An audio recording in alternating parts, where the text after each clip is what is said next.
लातेहार में पुलिस की बड़ी सफलता। चंदवा थाना क्षेत्र के पन्नाटांड जंगल से राहुल सिंह गैंग के 7 सदस्यों को हथियार सहित गिरफ्तार किया गया।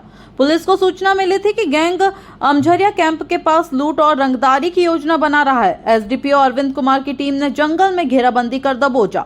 गिरफ्तार अपराधी अधिकतर युवा हैं और लातेहार, चंदवा व बालूमाथ क्षेत्र के निवासी हैं। अपराधियों में रोहित कुमार, कुंदन तूरी, विशाल लोहरा आदि शामिल है। पुलिस ने उन्हें जेल भेज दिया है। यह कार्रवाई संगठित अपराध पर नकेल कसने में बड़ी मानी जा रही है। स्थानीय लोगों ने पुलिस की कार्रवाई की सराहना की।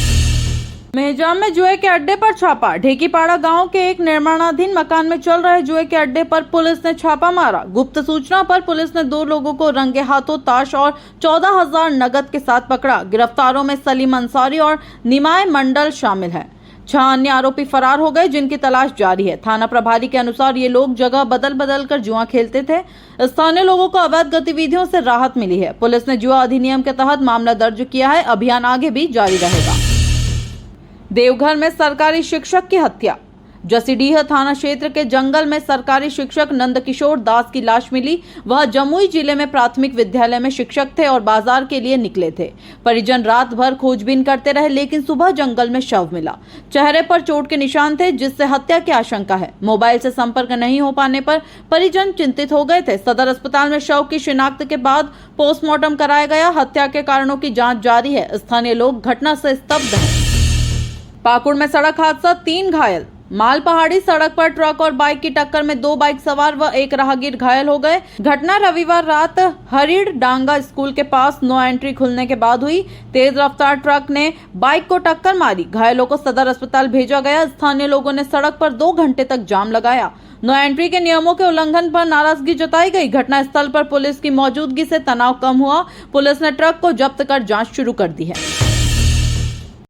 कोडरमा में हाथी ने महिला को कुचला। जयनगर थाना क्षेत्र के कोसमाडीह गांव में 55 वर्षीय अनीता देवी को हाथी ने कुचल दिया। मॉर्निंग वॉक के दौरान वह हाथी को देख भागने लगी, पर दबोच ली गई। स्थानीय लोगों के शोर मचाने पर हाथी भाग गया। पिछले 15 दिनों में हाथी से यह दूसरी मौत है। 13 मई को भी एक व्यक्ति की जान गई थी। ग्रामीणों में दहशत का माहौल है। वन विभाग पर लापरवाही के आरोप लगे हैं। स्थानीय प्रशासन ने गश्त बढ़ाने का आश्वासन दिया है। लातेहार में नक्सली मुठभेड़। महुआडांड क्षेत्र के जंगलों में पुलिस व नक्सलियों के बीच मुठभेड़ हुई। 5 लाख के इनामी मनीष यादव को मुठभेड़ में मार गिराया गया। 10 लाख के इनामी कुंदन खेरवार को गिरफ्तार कर लिया गया है। पुलिस को सूचना थी कि मनीष यादव दस्ता लेकर जंगल में है। डीआईजी पलामू ने मुठभेड़ की पुष्टि की। इलाके में सर्च ऑपरेशन अभी जारी है। यह कार्रवाई माओवाद पर बड़ा प्रहार मानी जा रही है। स्थानीय लोगों ने पुलिस की बहादुरी की प्रशंसा की। झारखंड में मानसून की प्री एंट्री। साहिबगंज पाकुड़ होते हुए मानसून ने झारखंड में पहली बार प्री एंट्री की है। राज्य के विभिन्न जिलों में रोज दोपहर बाद बारिश हो रही है। पिछले 24 घंटे में धालभूमगढ़ में सबसे ज्यादा 47.4 मिमी बारिश हुई। मौसम विभाग ने 31 मई तक तेज हवाओं, बारिश और वज्रपात की चेतावनी दी है। इस बार मानसून 15 साल में पहली बार समय से पहले पहुंच रहा है। किसानों के लिए यह अच्छी खबर है। राज्य भर में तापमान में गिरावट दर्ज की गई है। कई जिलों में बिजली गिरने की घटनाएं भी हुई हैं। गायत्री परिवार ट्रस्ट सरायकेला का पुनर्गठन। गायत्री परिवार ट्रस्ट सरायकेला का पुनर्गठन स्थानीय धर्मशाला में किया गया। कार्यक्रम में हरिद्वार से आए समन्वयक व अन्य पदाधिकारी उपस्थित रहे। शंभुनाथ अग्रवाल को मुख्य प्रबंधक व बसंती देवी को सहायक प्रबंधक बनाया गया। राजेश साहू, दिवाकर गोप समेत कई लोग ट्रस्टी नियुक्त किए गए। कार्यक्रम में भारतीय संस्कृति ज्ञान परीक्षा की भी चर्चा हुई। सदस्यों को ट्रस्ट के उद्देश्यों की जानकारी दी गई। नवगठित ट्रस्ट समाज सेवा में सक्रिय भूमिका निभाएगा। स्थानीय लोगों ने इस पहल का स्वागत किया है।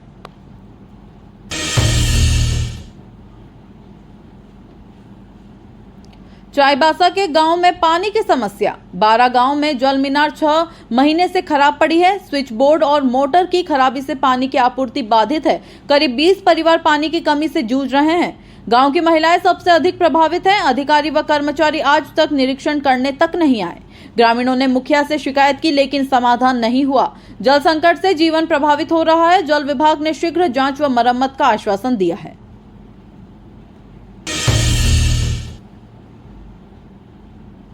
चाईबासा में बच्चों ने सीखी martial art. Singhbhum martial art academy द्वारा समर कैंप का शुभारंभ हुआ। 1 किलोमीटर की दौड़ के बाद बच्चों ने नन चाकू तकनीक सीखी। कैंप तांबो चौक व मोची साई 2 स्थानों पर 3 जून तक चलेगा। बच्चों को कराटे, ताइक्वांडो और बॉक्सिंग सिखाया जा रहा है। सेसाई विवेक खलखो बच्चों को आत्मरक्षा की ट्रेनिंग दे रहे हैं। इससे बच्चों में आत्मविश्वास और अनुशासन बढ़ेगा। मार्शल आर्ट्स के जरिए बच्चों की प्रतिभा को तराशा जा रहा है। अभिभावकों में इस कैंप के लिए उत्साह है। झामुमो प्रखंड सम्मेलन की तैयारियां। झामुमो नोवामुंडी प्रखंड सम्मेलन की तैयारियों को लेकर बैठक हुई। बैठक कावेरी क्लब नोवामुंडी में आयोजित की गई। अध्यक्ष दुर्गाचरण देवगम ने बैठक की अध्यक्षता की। सम्मेलन की रूपरेखा, मंच सज्जा व व्यवस्था पर चर्चा हुई। कार्यकर्ताओं को जिम्मेदारियां सौंपी गई।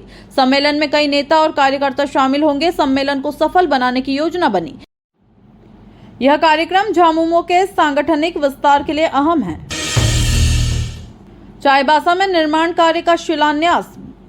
बड़ा लागिया में पीसीसी सड़क व आरसीसी पुलिया निर्माण का शिलान्यास हुआ। यह सड़क कुकरू बारू से रोरो चौक तक बनेगी। निर्माण कार्य डीएमएफटी फंड से कराया जा रहा है। शिलान्यास मंत्री दीपक बिरुवा ने नारियल फोड़कर किया। उन्होंने निर्माण कार्यों में लापरवाही नहीं बरतने की चेतावनी दी। सड़क और पुलिया से ग्रामीणों को आवागमन में सहूलियत मिलेगी। ग्रामीणों में विकास कार्यों को लेकर उत्साह है। मंत्री ने सरकार की प्राथमिकताओं में सड़क, बिजली, पानी को बताया। हजारीबाग में किसान ने की आत्महत्या। विष्णुगढ़ प्रखंड के बेलाही गांव में एक किसान ने कीटनाशक खाकर आत्महत्या कर ली। मृतक का नाम रामजी महतो था, जो कर्ज में डूबा हुआ था। उसकी फसलें लगातार खराब हो रही थी। परिजन के अनुसार बैंक व साहूकारों का दबाव था। पुलिस ने शव को कब्जे में लेकर पोस्टमार्टम के लिए भेजा है। गाँव में शोक का माहौल है। ग्रामीणों ने सरकार से मुआवजे की मांग की है। प्रशासन मामले की जांच कर रहा है। गढ़वा में बिजली आपूर्ति बाधित। रमकंडा प्रखंड के कई गांवों में ट्रांसफार्मर जलने से बिजली गुल है। पिछले 4 दिनों से ग्रामीण अंधेरे में है। खासकर स्कूल, आंगनबाड़ी और अस्पताल प्रभावित है। बिजली विभाग ने अभी तक कोई मरम्मत कार्य नहीं किया। स्थानीय जनप्रतिनिधियों ने उपायुक्त से शिकायत की है। ग्रामीणों में विभाग के खिलाफ रोष है। प्रशासन ने जल्द समाधान का भरोसा दिया है। बच्चों की पढ़ाई भी बाधित हो रही है। धनबाद में डेंगू के बढ़ते मामले। शहर में डेंगू के मरीजों की संख्या बढ़ती जा रही है। जिला अस्पताल में रोज 5 से 7 नए मरीज आ रहे हैं। स्वास्थ्य विभाग ने फॉगिंग व एंटी लार्वा स्प्रे की शुरुआत की है। नगर निगम ने नालों की सफाई शुरू करवाई है। डॉक्टरों ने साफ सफाई पर विशेष ध्यान देने की अपील की है। डेंगू से अब तक 1 मरीज की मौत हो चुकी है। जन जागरूकता अभियान चलाया जा रहा है। बारिश के कारण खतरा और बढ़ा है। बोकारो में रोजगार मेले का आयोजन। जिला प्रशासन और श्रम विभाग ने संयुक्त रूप से रोजगार मेला लगाया। 15 कंपनियों ने भाग लिया और 600 से अधिक युवाओं ने आवेदन किया। आईटीआई, डिप्लोमा और स्नातक युवाओं को प्राथमिकता दी गई। 200 युवाओं का चयन मौके पर हुआ। उपायुक्त ने युवाओं को स्वरोजगार के लिए भी प्रेरित किया। कई कंपनियों ने ऑन स्पॉट इंटरव्यू लिए। मेले से युवाओं में उत्साह दिखा। भविष्य में और भी मेले आयोजित होंगे। पलामू में जल संरक्षण अभियान। लेस्लीगंज प्रखंड में जल संरक्षण अभियान चलाया गया। ग्रामीणों ने परंपरागत तालाबों की सफाई की। यह कार्य मनरेगा के तहत कराया जा रहा है। अधिकारी भी श्रमदान में शामिल हुए। जल स्तर गिरने से पेयजल संकट बढ़ गया था। अब ग्रामीण स्वयं जुड़कर जल स्रोतों को संवार रहे हैं। प्रशासन ने इसे अनुकरणीय पहल बताया। भविष्य में अन्य पंचायतों में भी अभियान चलेगा। दुमका में आदिवासी संस्कृति पर संगोष्ठी। दुमका विश्वविद्यालय में आदिवासी समाज और सांस्कृतिक पहचान विषय पर संगोष्ठी हुई। विशेषज्ञों ने कहा कि वैश्वीकरण से आदिवासी संस्कृति पर प्रभाव पड़ा है। युवाओं को अपनी भाषा और परंपरा से जोड़ना जरूरी है।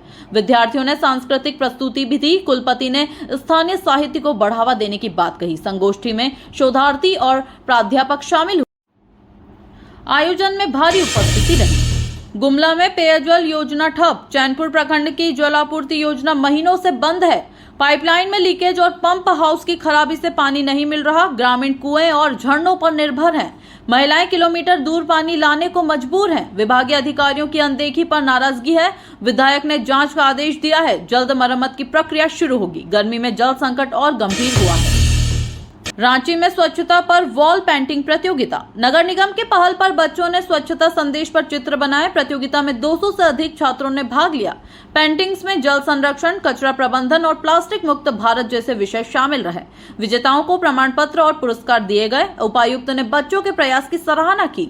दीवारों पर बनी पेंटिंग्स लोगों को प्रेरित करेंगी। नगर निगम ने इसे नियमित आयोजन बनाने की योजना बनाई है। स्कूलों के सहयोग से आयोजन सफल रहा। चतरा में अवैध बालू खनन पर कार्रवाई। टंडवा क्षेत्र में अवैध बालू लदे 5 ट्रैक्टर जब्त किए गए। खनन विभाग और प्रशासन ने संयुक्त छापा मारा। बालू माफियाओं में हड़कंप मच गया। लंबे समय से बालू का अवैध खनन चल रहा था। पर्यावरण को नुकसान पहुंचाने की शिकायतें मिल रही थी। जब्त वाहनों पर जुर्माना लगाया गया। कार्रवाई के बाद अवैध गतिविधियों पर अंकुश लगा है। क्षेत्रीय प्रशासन ने निगरानी बढ़ा दी है। साहिबगंज में नाव दुर्घटना, 1 लापता। गंगा नदी में नाव पलटने से एक व्यक्ति लापता हो गया। नाव पर 7 लोग सवार थे, जिनमें 6 को बचा लिया गया। घटना पीर 35 घाट के पास हुई। तेज हवा व नाव में क्षमता से अधिक भार कारण बने। एसडीआरएफ की टीम लापता व्यक्ति की तलाश में जुटी है। प्रशासन ने जांच शुरू की है। घाट पर सुरक्षा व्यवस्था की कमी सामने आई। स्थानीय लोगों ने नाव संचालन पर निगरानी बढ़ाने की मांग की है। रामगढ़ में अवैध शराब फैक्ट्री का भंडाफोड़। मांडू प्रखंड में एक घर से अवैध शराब बनाने की फैक्ट्री पकड़ी गई। पुलिस ने 200 लीटर देशी शराब और सामग्री जब्त की है। फैक्ट्री संचालक मौके से फरार हो गया। पुलिस को गुप्त सूचना के आधार पर सफलता मिली। कई ड्रम, केमिकल और मशीनें बरामद हुई हैं। मामला उत्पाद अधिनियम के तहत दर्ज किया गया। ग्रामीणों ने शिकायत की थी कि क्षेत्र में नशे की समस्या बढ़ रही है। पुलिस अब अन्य स्थानों पर भी छापेमारी करेगी। जमशेदपुर में साइबर ठगी का खुलासा। साकची थाना क्षेत्र में साइबर ठगी के गिरोह का पर्दाफाश हुआ है। पुलिस ने 2 आरोपियों को गिरफ्तार किया। आरोपी लोगों को लॉटरी व नौकरी का झांसा देकर ठगते थे। इनके पास से 15 मोबाइल, 7 एटीएम कार्ड और नकदी मिली है। गिरोह झारखंड और बिहार में सक्रिय था। पुलिस ने बैंक डिटेल और कॉल डाटा खंगालना शुरू किया है। कई लोगों से लाखों की ठगी की गई थी। साइबर सेल भी जांच में जुटी है। गिरिडीह में छात्रा ने बनाई सोलर स्ट्रीट लाइट। इंटर की छात्रा प्रियंका मंडल ने कम लागत से सोलर स्ट्रीट लाइट बनाई। उसने स्थानीय संसाधनों का प्रयोग कर मॉडल तैयार किया। यह लाइट बिना बैटरी के भी चालू रहती है। विद्यालय में प्रोजेक्ट की प्रस्तुति पर सराहना मिली। विज्ञान विभाग ने छात्रा को आगे प्रोत्साहित करने की बात कही। जिले के डीईओ ने उसे राज्य स्तरीय प्रतियोगिता में भेजने की घोषणा की। यह प्रयास ग्रामीण क्षेत्र के लिए प्रेरणादायक है। छात्रा भविष्य में वैज्ञानिक बनना चाहती है।